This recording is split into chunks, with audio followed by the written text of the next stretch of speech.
교독하도록 하겠습니다. 제가 한 절, 여러분이 한 절. 그러므로 내 아들아, 너는 그리스도 예수 안에 있는 은혜로 굳게 서라.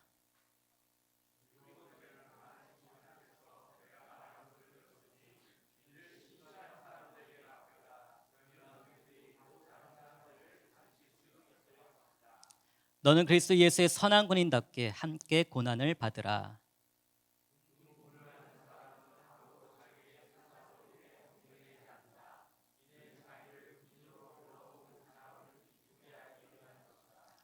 또한 운동 경기를 하는 사람은 규칙대로 경기를 하지 않으면 월계관을 받지 못한다.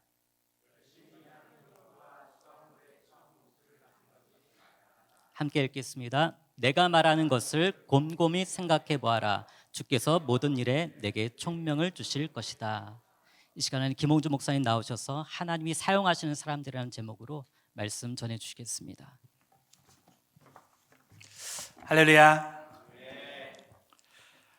목요 우리 선교 집회 오신 여러분들을 진심으로 축복합니다. 우리 하나님은 한 사람 한 사람에게 집중하시는 하나님입니다. 그러니까 하나님, 성경에서 우리가 하나님을 보면 하나님은 한 사람을 굉장히 소중하게 여기시고, 그리고 그 한 사람에게 굉장히 집중하시는 하나님이신 것을 알 수가 있습니다.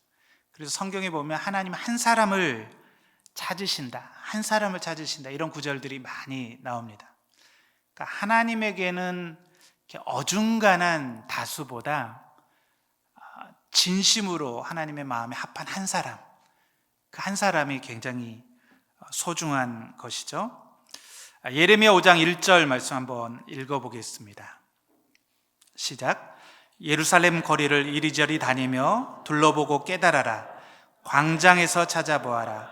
정의를 행하고 믿음을 추구하는 사람을 단 한 사람이라도 내가 발견하면 내가 이 성읍을 용서해 줄 것이다.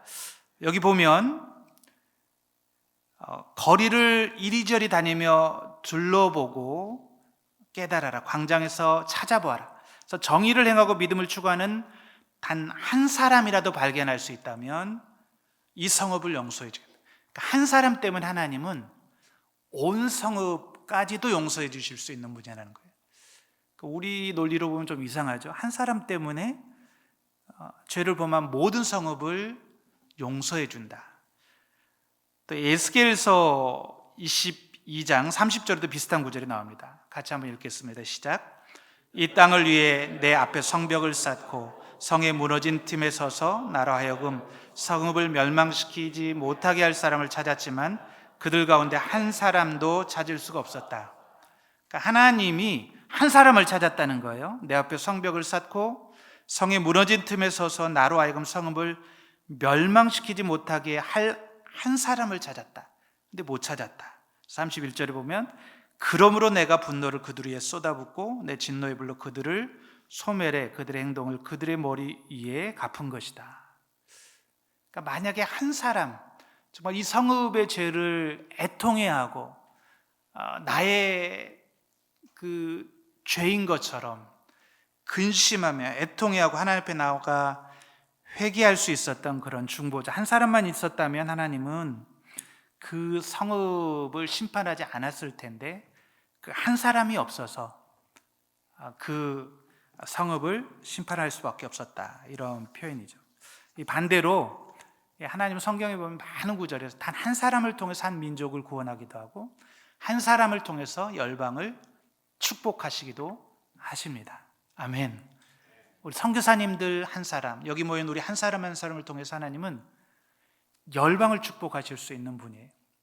우리가 창세기를 보면 창세기 11장까지 수많은 족속들, 사람들이 모여서 바벨탑을 쌓고 흩어지지 않기 위해서 우리가 다 같이 흩어지지 말고 하늘에까지 대를 쌓자, 이런 대목이 나오죠.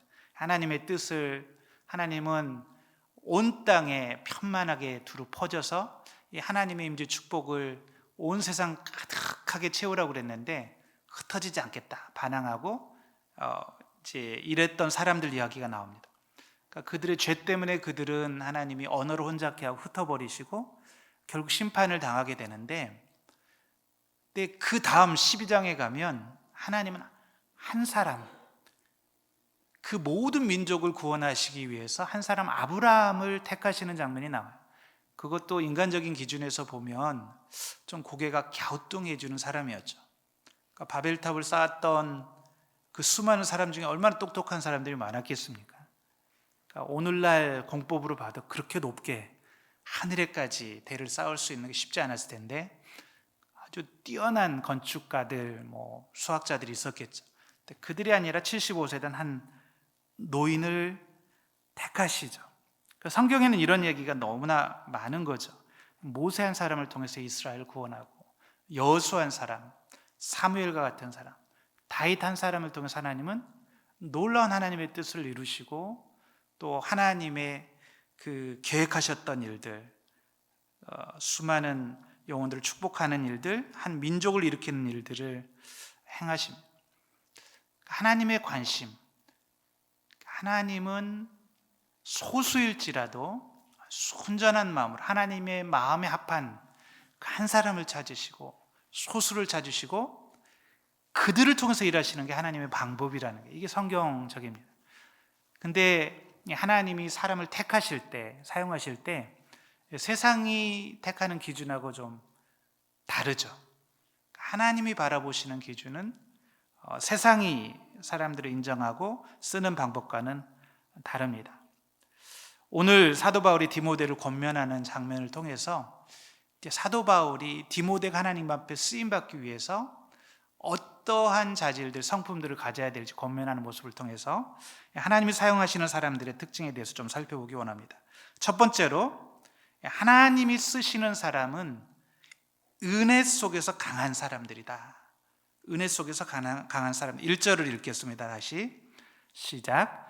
그러므로 내 아들아, 너는 그리스도 예수 안에 있는 은혜로 굳세어라.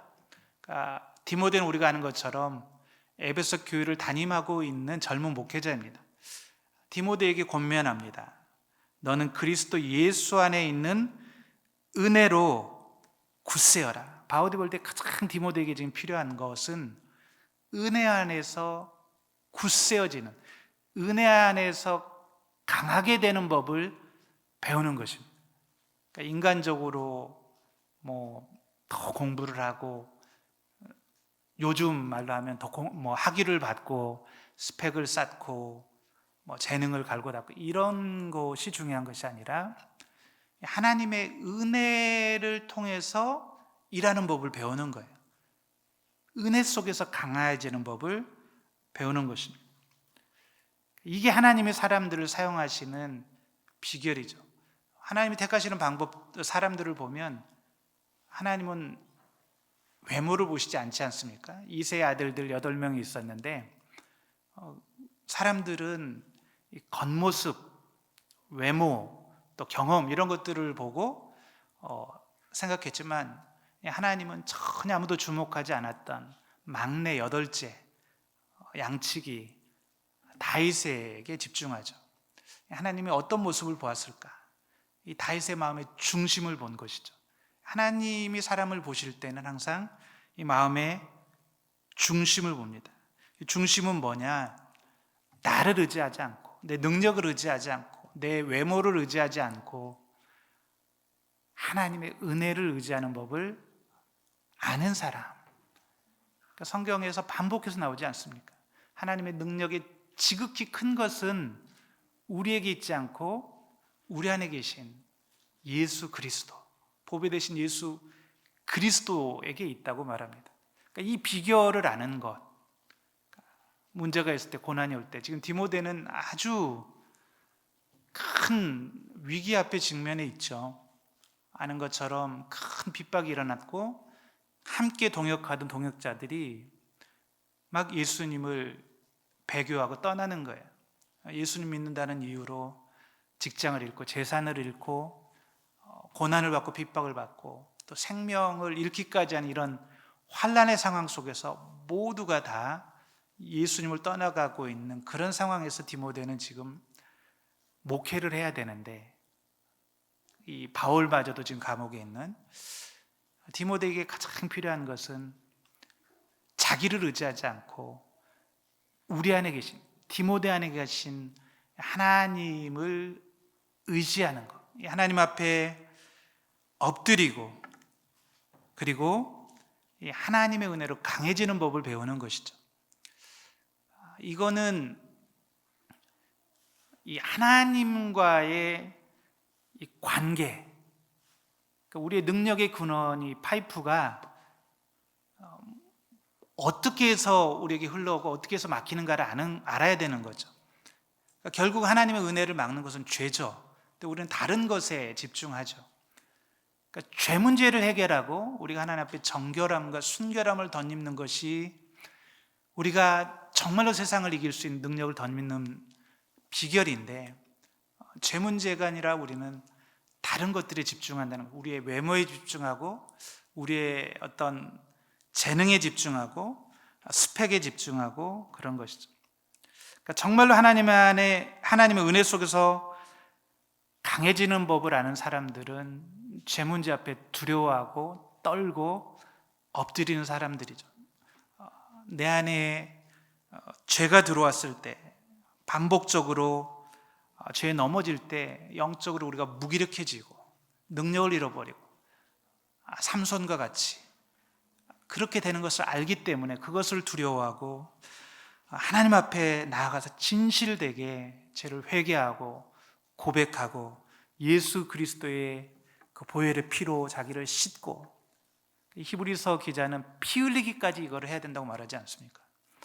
그러니까 피 흘리기까지 죄와 싸우는 사람들, 그 사람들이 결국은 하나님 앞에 쓰임받는 사람들이고, 그 죄를 이기고 이 하나님의 능력을 덧입는 사람들이 정말 속사람이 강건케 돼서 외적인 고난, 외적인 어려움, 믿음의 시련들을 이겨낼 수 있는 사람들이다.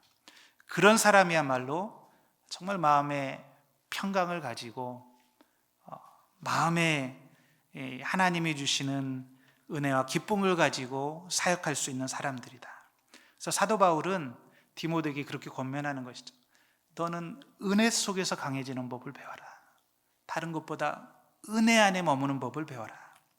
두 번째, 하나님이 사용하시는 사람들은 자기중심적이지 않은 사람들입니다. 그러니까 자기중심적이지 않은 사람은 없죠.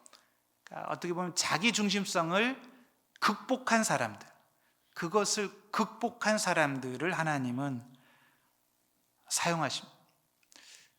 사실은 이 자기중심적인 사람들은 참 어렵습니다. 그러니까 우리 사람과의 관계에서도 참 어려운데 하나님께도 참 어렵습니다. 늘 자기가 우주의 중심이 되고 늘 내가 이렇게 자기가 나오는 거예요. 매사가 나 중심으로 작동하는 거죠. 자기중심적이라고 해서 꼭 교만한 사람들만을 말하는 것은 아닙니다. 물론 교만한 사람들도 문제가 있지만 늘 자기 연민 속에 사는 사람, 그러니까 모든 주제가 나예요. 나는 왜 이런가? 나. 이런 사람 하나님이 쓰시기에 참 어렵습니다. 하나님은 결국 우리를 훈련하시고 우리를 연단하실 때 나 중심이 아니라 하나님 중심, 하나님 중심의 삶 또 시각을 갖도록 훈련하십니다. 예수님이 그 모범을 보여주셨죠. 예수님이 이 땅에 와서 어떻게 하나님 중심으로 살 수 있는지를 보여주셨습니다. 하나님은 철저하게 자기가 아닌 하나님의 뜻을 구하셨고, 그리고 이 하나님을 앞세우셨고 하나님의 영광, 하나님의 이름을 위해서 사셨어요. 그리고 자기를 따른 제자들에게 권면하시죠. 누가복음 14장 26절 27절 말씀 같이 한번 읽어보겠습니다. 시작. 누구든지 내게 오면서 자기 부모와 아내와 자식과 형제 혹은 자매와 자기 생명일지라도 나보다 더 사랑하면 내 제자가 될 수 없다. 누구든지 자기 십자가를 지지 않고 나를 따르는 사람은 내 제자가 될 수 없다. 아멘. 그러니까 예수님 믿는 사람들이 부모나 형제나 아내나 자식 소중히 여기지 않아도 된다는 말이 아니죠. 우선권의 문제입니다. 삶에서 우선권에 있어서 하나님이 중심인가, 아니면 하나님 외에 다른 것들이 우리의 중심이 있는가. 다른 것들이 우리 마음의 중심에 있다면 하나님 쓰시기 쉽지 않다는 것이죠. 늘 그게 발목을 잡아요. 늘 그것 때문에 하나님 앞에 나아가지 못하게 됩니다. 그래서 예수님, 오직 너희는 먼저 그 나라와 그의 의를 구하라. 그리하면 이 모든 것도 너희에게 더해 주실 것이다 말씀하셨죠. 그러니까 우리가 먼저 하나님 중심으로 우선권을, 주님의 나라와 의를 구하는 그런 훈련이 되어 있는가? 사실 그러면 이 모든 것도 너에게 더해 주실 것이다 라고 말하는데, 이게 사실 쉬운 훈련은 아닙니다. 쉽지 않죠. 우리 마음에 끊임없이 하나님보다 다른 것들이 더 우상처럼 들어오죠. 그래서 우리가 하나님께 쓰임받기 원하는 끊임없이 점검해야 됩니다. 우리 안에 하나님보다 우리가 더 사랑하는 것들이 있는가? 하나님 앞에 도저히 내어드릴 수 없는 것들이 있는가? 아니면 그것마저도 포기할 수 있는가? 그것마저도 내려놓을 수 있는가? 하나님은 때로는 테스트 하시잖아요, 우리를. 그러니까 이삭을 굳이 바치라고 그러시잖아요. 그러니까 하나님보다 더 사랑하는 것들을 하나님이 몰라서 그러시는 것이 아니라 우리 스스로 깨닫도록, 내가 하나님보다 이것을 더 의지하고 있었구나. 내가 하나님보다 이것을 더 사랑하고 있었구나. 내가 하나님 앞에 이것만은 안 됩니다 하는 것들이 있었고, 그것 때문에 하나님과 우리 사이가, 우리가 하나님 앞에 나아가는 데 방해가 되고, 그리고 하나님께 쓰임받지 못하게 되는 거죠. 그것마저 내려놓을 때, 하나님 중심이 될 때 하나님은 우리를 편하게 사용하실 수 있는 것이죠. 우리가 자기중심성을 극복하고 나면, 그런 사람들은 특징이 있어요. 보면 모든 일을 결정할 때 하나님 중심으로 결정하고 공동체를 우선합니다. 그러니까 내가 드러나지 않아도, 내가 영광받지 않아도 그리스도의 몸된 교회가, 그리고 하나님이 유익하다면 기꺼이 내려놓는 것이죠. 우리 3절 4절 말씀 같이 한번 읽어보겠습니다. 시작. 너는 그리스도 예수의 선한 군인답게 함께 고난을 받아라. 군 복무를 하는 사람은 아무도 자기의 사사로운 일에 얽매이지 않는다. 이는 자기를 구인으로 불러 모은 사람을 기쁘게 하기 위한 것이다. 아멘. 군인의 예를 들어서 사도 바울은 이 이야기를 합니다. 그러니까 군인들을 한번 생각해 보라는 것이죠. 군인은 자기를 불러 모은 사람을 기쁘게 하기 위해서 자기의 사사로운 일에 얽매이지 않는다. 우리도 이런 훈련을 할 필요가 있다. 어쩌면 군인은 마지못해서 할 수도 있지만, 그러나 어쨌든 군인은 철저하게 명령에 의해서 움직이는 사람입니다. 그리고 자기의 사사로운 일에 얽매이지 않는 사람이죠.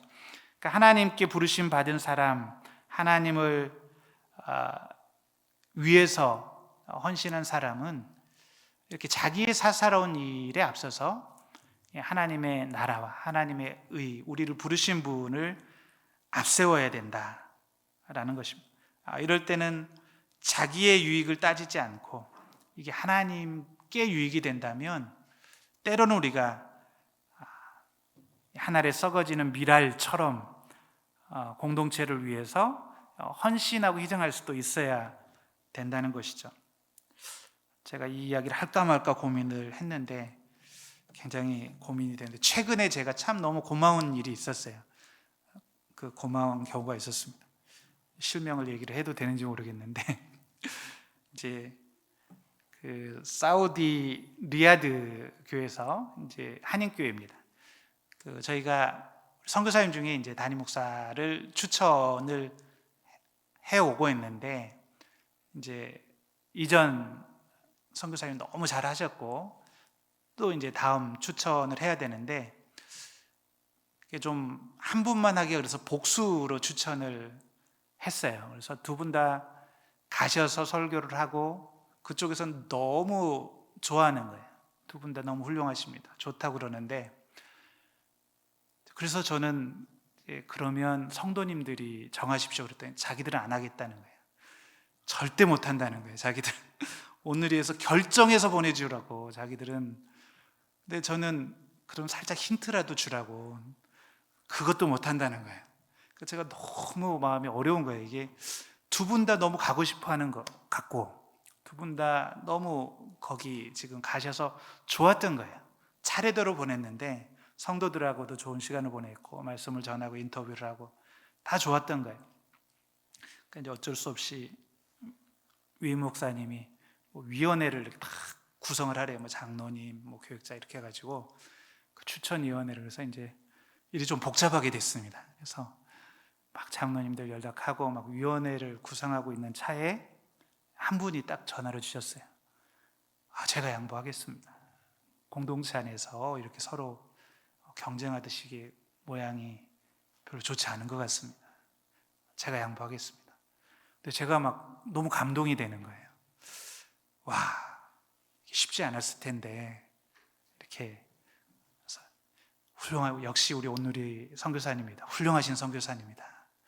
제가 혼자 마음에 큰 감동을 받았습니다. 오늘 말씀을 준비하다 보니까 그분 얼굴이 생각이 나서, 어쩌면 우리가 좀 하나님 앞에서 이런 태도, 그러니까 내 마음에 원함도 있고 또 자신감도 있고 내가 잘해보고 싶은 마음도 있고, 그렇지만 하나님 편에서 볼 때 덕이 안 될 것 같다. 그럼 내려놓을 수 있는, 양보할 수 있는, 저는 이런 모습이 자기중심성을 좀 극복한 성숙한 모습이 아닐까 생각을 했습니다. 하나님은 이런 사람들은 쓰시기가 편한 거예요. 하나님이 필요하다고 하실 때 언제나 아멘, 순종할 수 있는 사람, 이런 사람은 하나님이 놀랍게 사용하시죠. 세 번째, 하나님이 사용하시는 사람은 성실하고 책임감이 있는 사람입니다. 이거 한마디로 말하면 충성스러운 사람이죠. 충성스러운 사람입니다. 충성스럽다, 성실하다는 것은 변함없이 최선을 다한다는 의미죠. 책임감이 있다는 것은 누가 보든지 보지 않든지 나에게 맡겨진 일은 끝까지 최선을 다하는 그런 태도죠. 하나님은 이런 사람들을 결국은 사용하시는 것 같습니다. 사도 바울은 계속해서 운동선수, 농부의 예를 들어서 신실한 사람들의 예를 말해줍니다. 우리 5절, 6절 같이 한번 읽어보겠습니다. 시작. 또한 운동 경기를 하는 사람은 규칙대로 경기를 하지 않으면 월계관을 받지 못한다. 열심히 일하는 농부가 수확물의 첫 몫을 받는 것이 마땅하다. 아멘. 운동선수, 농부를 예로 들고 있는데 이 두 종류의 사람의 특징은 뭡니까? 일단 부지런함과 성실함입니다. 운동선수들을, 저는 뭐 운동을 별로 안 좋아해서 잘 모르지만 무조건 존경스럽더라고요. 얼마나 자기와의 많은 싸움이 있습니까? 아침 새벽 일찍 일어나서부터 정말 누가 보든지 보지 않든지 꾸준히 연습하고 반복하고 훈련하고, 그래서 마침내 영광을 얻는 것이죠. 근데 이 과정은 너무나 고통스럽고 힘든 과정이죠. 열심히 하는 것은 티가 안 날 수 있는데 안 하면 금방 티가 나지 않습니다. 이렇게 몸무게가 늘고 근육이 사라지고 이렇게 되는 거죠. 그래서 꾸준히 끊임없이 자기를 훈련할 때 마지막에 마침내, 그러니까 뭐 요행은 있을 수 없는 거죠. 농부도 마찬가지입니다. 농부가 뭐 봄철에 씨앗을 뿌릴 때는 열심히 했는데 열심히 했으니까 좀 쉬자. 그리고 잠깐만 게으름을 피우면 금방 이 곡식들이 뭐 온갖 잡풀 뭐 이런 것에 의해서 상하게 되고 추수할 때 추수할 것이 없게 되죠. 그러니까 농사를 망치게 됩니다. 농부는 끊임없이 아침 일찍부터 저녁까지 이 농장을 돌봐야, 곡식을 돌봐야 마침내 풍성한 열매를 기대할 수 있습니다. 그러니까 사도 바울은 디모데에게 이런 사람이 되라, 이런 사람이 되라. 끊임없이 신실하게 맡겨진 일을 최선을 다해서 감당하는 사람이 되라고 말합니다. 성경은 우리에게 말하죠. 사람에게 보이려고가 아니라 하나님 앞에서 하나님 앞에서 우리가 작은 일에 충성하면 마침내 하나님 앞에 영광과 칭찬, 존귀를 받을 수 있다라고 말합니다. 우리 마태복음 25장 23절 말씀 읽어보겠습니다. 시작. 그의 주인이 대답했다. 잘했다. 착하고 신실한 종아. 내가 작은 일에 충성했으니 이제 더 많은 일을 맡기겠다. 와서 내 주인의 기쁨을 함께 나누자. 아멘.